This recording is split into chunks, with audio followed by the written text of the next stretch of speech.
النهاردة هنعمل دهان لتشوك بنت بطريقتين، وبعد كده هنعمل تأثير الشابي شيك على الدهان بعد ما يجف. الطريقة الأولى بنضيف مقدار 1 من بودرة التلك مع مقدارين من ألوان الأكريليك أو دهان الحوائط المائي، ونخلطهم مع بعض كويس جدا.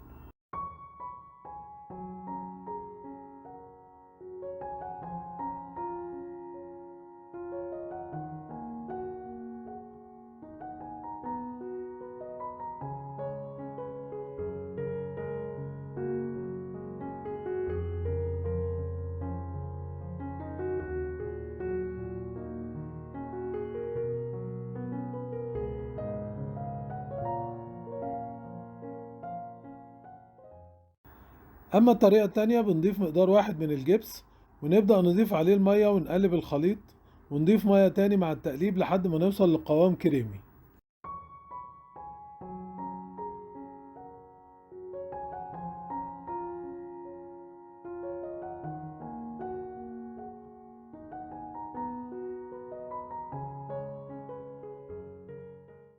وبعد كده بنضيف على الخليط 3 مقادير من ألوان الأكريليك أو دهان الحوائط المائي، ونقلب الخليط كله مع بعض كويس جدا. اهم حاجة في عمل الالوان والعجائن ان احنا نخلط المقادير كويس جدا مع بعضها عشان تتجانس وناخد نتيجة جيدة.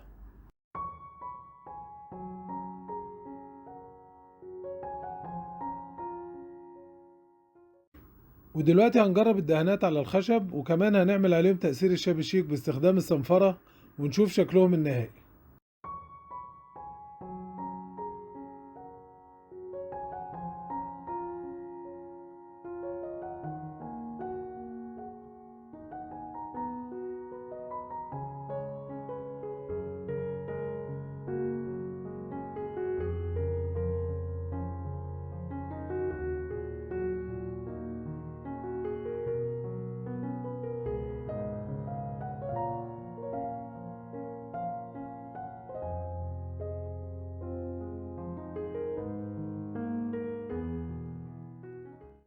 لو عجبكم الشرح ادعموا القناة واعملوا لايك وكومنت على الفيديو وشيروه على وسائل التواصل الاجتماعي، ونتقابل في شرح جديد ان شاء الله.